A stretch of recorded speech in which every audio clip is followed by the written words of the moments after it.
In the last couple of videos, we've thought about ionization energy, and using the general ideas from the Bohr model of the atom, we can think about ionization energy in regards to how attracted an electron is to the nucleus, right? So if we're in the first shell or the second shell, we know that matters because the closer you are to the nucleus, the higher the attraction is. As you move away, there's less attraction, and therefore it takes less energy to be removed. Okay? The other thing that matters is the charge in the nucleus, because according to Coulomb's law, this stabilization is proportional to the charge on an electron times the total positive charge in the nucleus divided by the distance they are apart.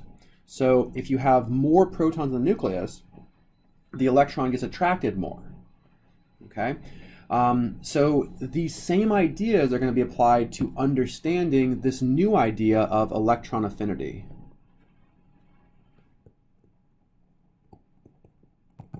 So electron affinity is really related to ionization energy, except ionization energy had us thinking about an atom losing an electron,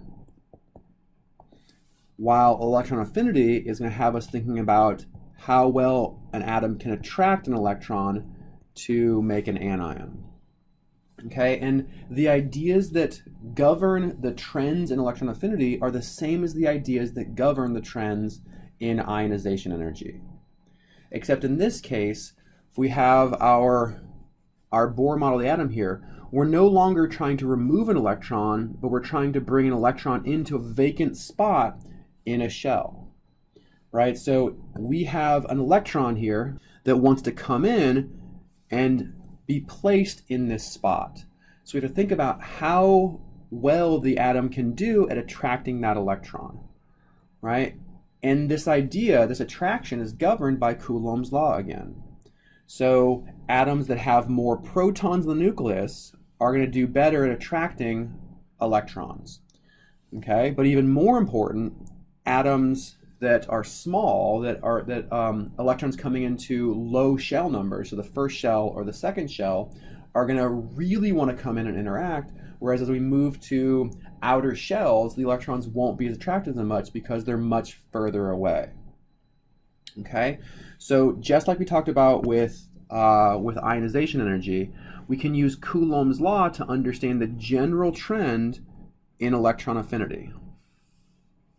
So here's our generic periodic table.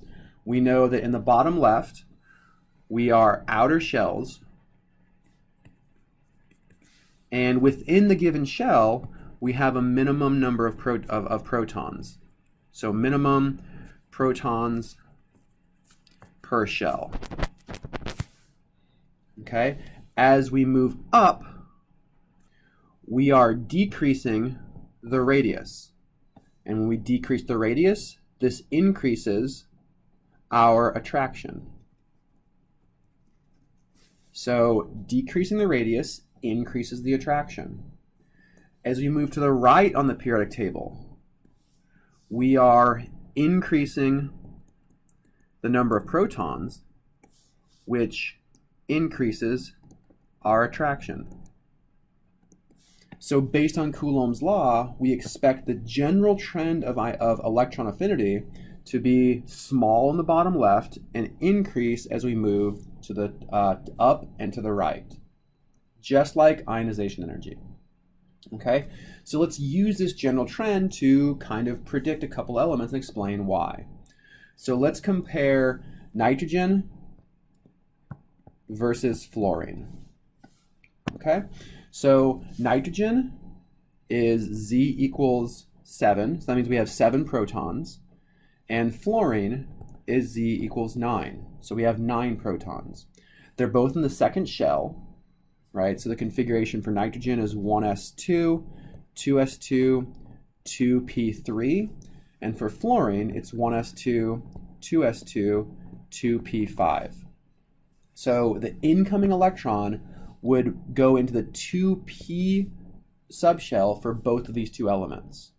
Okay, so it's the second shell, the p subshell, that's attracting the electrons. So what must matter the most is the fact that fluorine has more protons. So we would expect fluorine to have a higher electron affinity than nitrogen because it has more protons. The other thing we could think about, and that really does play an important role, is electron configurations. So if we give nitrogen an extra electron, it becomes 1s2, 2s2, 2p4. Whereas if we give fluorine an extra electron, it becomes 1s2, 2s2, 2p6. For fluorine, we've actually created a noble gas configuration. So this is the configuration of neon, and that's really stable. Whereas with nitrogen, we have actually destroyed a more stable configuration, right? Going from a P3 to a P4 is unfavorable.